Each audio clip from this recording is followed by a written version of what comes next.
Isla Monroe didn't do well with authority, especially not arrogant, smug, smooth-talking authority wrapped in an expensive suit. So when the new regional director strutted into the office, like he owned every heartbeat in the building, she rolled her eyes so hard it nearly caused an eclipse. "Everyone, meet Julian Cross." The HR director beamed like he was presenting a diamond instead of a devil. "He'll be overseeing project compliance across all departments." Julian's gaze swept the room, confident and controlled. When it landed on Isla, something flickered. Recognition, maybe? Amusement.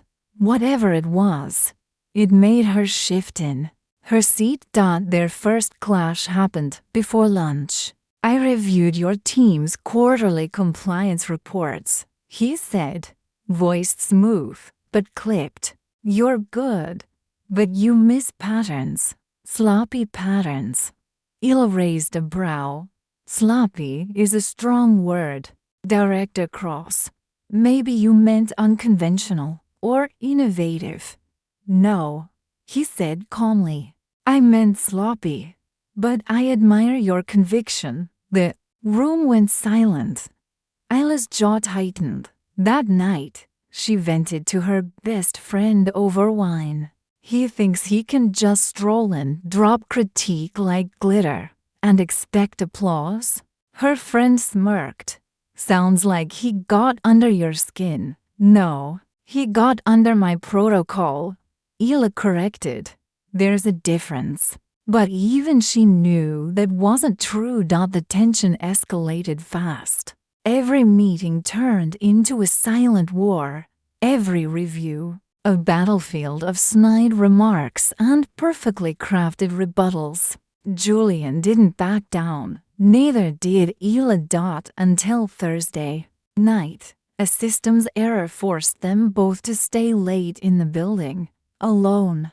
"You're not going to let this go, are you?" Julian asked, leaning against her desk like he belonged there. "No," Isla said, typing furiously. "And neither are you." "Maybe I enjoy fighting with you." She froze. His tone was low, intimate, too intimate. When she turned, his eyes were on her not as a director, not as an enemy, but as a man watching a woman who challenged him, intrigued him, infuriated him, and maybe tempted him. "I don't mix work with whatever that is," she said, her voice a little too breathless. Julian stepped closer, close enough to smell his cologne, something dark and magnetic. "Then why aren't you walking away?" She hated that she didn't have an answer. He reached past her to grab a file, deliberately brushing her hand. Fire, sparks, too much. She pulled away fast. "I'll see you tomorrow, Miss Monroe," he said, the corner of his mouth curving. But Isla wasn't sure if she was dreading tomorrow or craving it. The moment Isla opened the calendar invite, her pulse kicked up like a warning drumbeat. Private performance review. Monroe and Cross, 7:30 p.m. Conference room for CNO. Other attendees. No agenda. Just her name, his, and the time. After hours. She hovered over the decline button for a full minute, then hit accept. The conference room felt colder than usual when she stepped in at 7:32. He was already seated at the far end of the table, sleeves rolled, tie loosened, laptop open. 2 minutes late, Julian said, not looking up. "Uncharacteristic of you." "Maybe I debated whether to show up," she shot back. He looked up then, and the weight of his stare hit her like gravity. "And yet, here you are." Isla sat across from him, far enough to breathe. Barely. Julian didn't start with her reports. Instead, He leaned back and studied her like she was a file he couldn't categorize. "You're sharp," he said. "And insubordinate. You question everything." "That's not a flaw," Isla replied. "It's why I'm the best." His eyes narrowed. "You hate being underestimated. But you also hate being seen." She blinked. "Excuse me? I see you, Isla." That did it. She stood, heart racing. "If this is your idea of an evaluation." "It's not," he said, quietly. "It's an apology, and maybe a mistake." That stilled her. "You're never wrong. Remember." "I am now." He walked around the table, slowly, and every step narrowed the distance until he was inches away. "I didn't expect this," he said. "You, us." "There is no us," she said. But it sounded weak, even to her. Julian raised a hand, then stopped just short of touching her face. "I fight with you because it's the only way I can be close to you without crossing a line." His voice was low. Raw. She could feel her defenses start to crack, splintering under the weight of something dangerous and honest.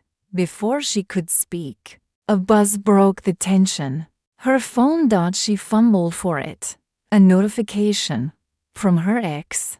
"Missed your voice. Can we talk?" Julian glanced at the screen, his jaw clenched. "Looks like I'm not the only one who sees you," he said, stepping back. "Your review's over." She stood frozen as he left, but her heart was screaming because he'd walked out first, and for the first time in years, she wanted someone to stay. Isla deletes her ex's message but receives a second invite from Julian. No meeting title, no context, just a location. His penthouse. Midnight. Isla stood outside Julian's penthouse door, heart hammering like a warning siren. There was no explanation for the invite, no reason she should have come. But something stronger than logic had pulled her here, something raw, irrational, and magnetic. She knocked once. The door opened almost instantly. Julian stood there in a black shirt, unbuttoned at the collar, sleeves rolled up, barefoot. His tie and boardroom armor were gone, but the intensity in his eyes had only sharpened. "I wasn't sure you'd come," he said. "Neither was I." He stepped aside and she walked in. The place was modern and minimal, dark leather, clean lines, moody lighting. But the windows, they framed the city like a painting. 1,000 tiny lights sparkling like stars. "I expected a confrontation," Isla said. "Not this." "You still might get one," Julian said, closing the door. "You're not an easy woman to handle." "Good," she said. "I don't want to be handled." Something in his smirk faded. His gaze turned serious. "That's why I invited you here. Not as your boss. Not for work." "Then, for what?" He took a slow step toward her. "I need to stop pretending I don't want you." Isla's breath caught. "And you," he said softly, "need to stop pretending you don't want this too." She opened her mouth, maybe to argue, maybe to flee, but his hands were already cupping her face, and his lips were on hers before she had a chance to decide. It wasn't gentle. It wasn't polite. It was weeks of tension, anger, attraction, denial burning through them in one crash of mouths and bodies. His hand slid around her waist, pulling her closer, and she melted into him, hungry and breathless. But when he pulled back, something deeper flickered behind his eyes. "You terrify me," he whispered against her skin. She looked up. "Why?" Because, with you, I lose control, and control was everything to Julian Cross. They ended up on the couch, wrapped around each other like a secret. He told her about his past, about building everything from nothing, about losing someone once because he chose ambition over intimacy. I promised I'd never do that again, he said, until you walked in with fire in your eyes and made me forget the rules. She ran her fingers over his jaw, then forget them. But before he could answer, her phone buzzed on the table again. Same number. Her ex. A new message. I'm at your building. I'm not leaving until we talk. Julian saw her expression change. What is it? She didn't lie. It's him. He's outside my place. Julian stood, every inch of him instantly sharp. You're not going back alone. I can handle it, she said, rising. He took her wrist gently.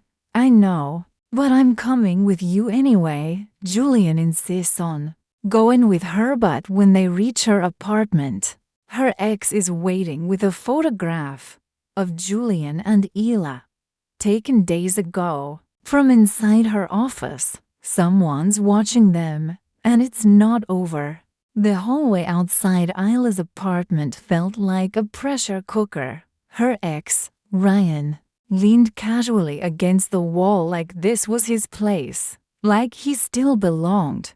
Julian's presence beside her was thunderous, silent, coiled, dangerous. Ryan held up a photo. Recognize this? He asked. Isla took it.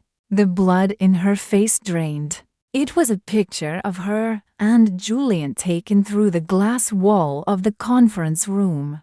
The night of the private review. She was standing. He was leaning in, close, too close. It looked intimate, intentionally. So, I didn't take this, Ryan said. It showed up in my mailbox this morning. No name, no return address. Julian snatched the photo and examined it. Who else would send this to you? Ryan shrugged. Maybe someone trying to tell you you're being watched. Isla stepped between them. Why are you even here? Because I care, Isla, Ryan said. And I know this guy. Men like him don't fall in love, they collect until they're done. Julian's fist clenched. Stop, Isla snapped. Both of you. She turned to Julian. We need to talk. Alone. Ryan didn't move. Julian did. He put a hand on her shoulder, just a touch, but it grounded her. Text me, he said, then walked away.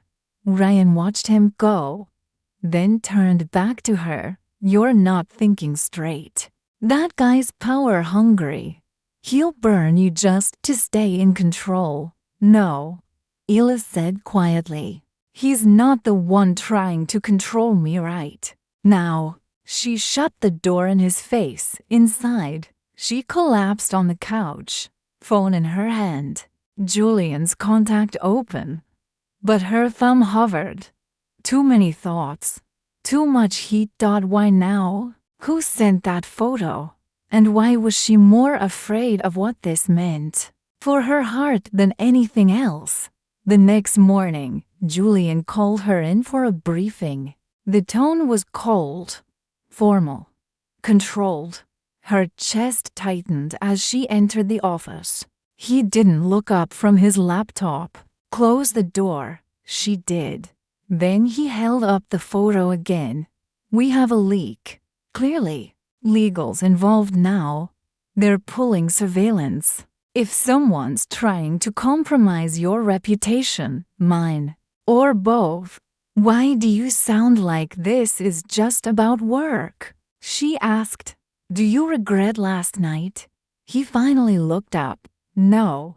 Then why are you pushing me away? He stood, walked over, and handed her a second photo. It was from weeks ago. Isla, in the elevator, talking to HR, smiling. Julian's voice was tight. They're not just watching us now. They've been watching you for weeks. Isla froze. Someone wanted her gone, or destroyed, or worse, silenced, and maybe this thing with Julian had only accelerated the plan. What now? She whispered. Julian's jaw worked. Now? I protect you. You're not my protector, she snapped. No, he said, softer. But I'm the one who fell for you. And I don't want to lose what we haven't even had a chance to build. Her heart cracked open. But before she could respond, an email pinged both their phones at the same time. Subject: compliance breach. Investigation opened. Sender: internal affairs. Message was brief. Cold. Julian Cross and Isla Monroe are being investigated for improper conduct and undisclosed relations. Effective immediately. Both are suspended pending review. Julian rips off his security badge and looks Isla dead in the eyes. We're off the leash now. No rules, just truth. You still want this. And Isla? She doesn't know what she wants until he pulls her close and kisses her like it might be the last time.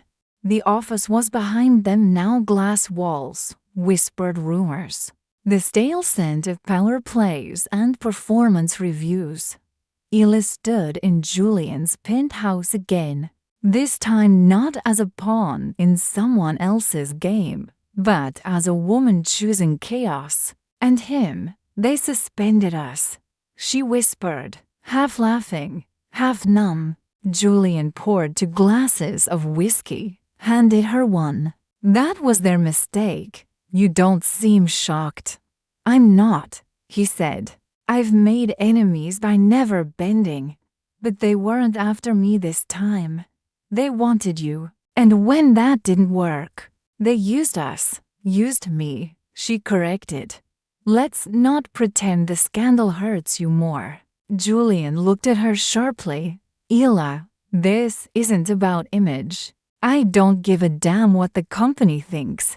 I only care that you walked into my life like a wildfire. And now you're standing here, still burning. She stared at him. You fell for me? I didn't mean to, he said, voice raw. But it happened. In between the fights, in between your brilliance and stubbornness, somewhere between your sloppy and don't touch me. I fell. She stepped closer. Then say it. He hesitated. Then, I'm in love with you. No slick lines. No boardroom confidence. Just truth. Like broken glass. Isla reached up, touched his face. I never wanted to fall for anyone in that place. But you made me feel seen, and hated, and needed, all at once. His breath caught. Do you regret it? No, she whispered. I just regret waiting this long to admit it. The kiss that followed wasn't hungry like before. It was slow, deep, filled with things words couldn't hold. She didn't feel owned. She felt equal, desired, real. Later, they lay on the couch in silence, wrapped in a comfort that surprised them both. And then her phone buzzed. New email. Ray. Internal affairs leak. Julian looked at her. She opened it. A single sentence. They framed you. Check the surveillance logs from 3 weeks ago. Conference room to be. Password. Unity. No name. No signature. Just that. They hacked into the secure server using Julian's admin override. Found the footage. Isla gasped. The video showed HR Director Clark with Ryan, together, late at night, swapping files, laptops. Isla's personnel folder in full view. Julian leaned back. He used your ex to bury you, make you look unstable, unprofessional, easy to discredit. Isla's stomach turned. Because I didn't play the game. Because I refused to smile and nod. And because you're better than all of them, Julian said. They forwarded everything to legal. Exposed the conspiracy. The next day, headlines buzzed through internal networks. Compliance head cleared of misconduct scandal exposes HR media conspiracy. Julian Cross resigns after refusing company gag order. Isla stayed silent through it all. Not because she had nothing to say, but because she was finally being heard. 2 weeks later, on a sunlit patio far from skyscrapers and schedules, Julian met her for coffee. He wore jeans. No suit. No armor. Just him. I've been offered something, he said. A chance to start my own firm. Build it on truth. With people who don't just perform but believe. She sipped her drink. Sounds like something you should take. I already have, he said. But I'm not doing it alone, she blinked. What are you asking me? I'm not asking, he said. I'm inviting you, as a partner, in every way that counts. She stared at him. Are you serious? I've never been more. She didn't answer right away. Instead, she reached across the table, took his hand. Then, let's rewrite every rule. As they walked away together, hand in hand, the city didn't look so cold anymore. And somewhere behind them, the corporate walls they once fought inside finally crumbled, not because they lost the battle, but because they chose love instead.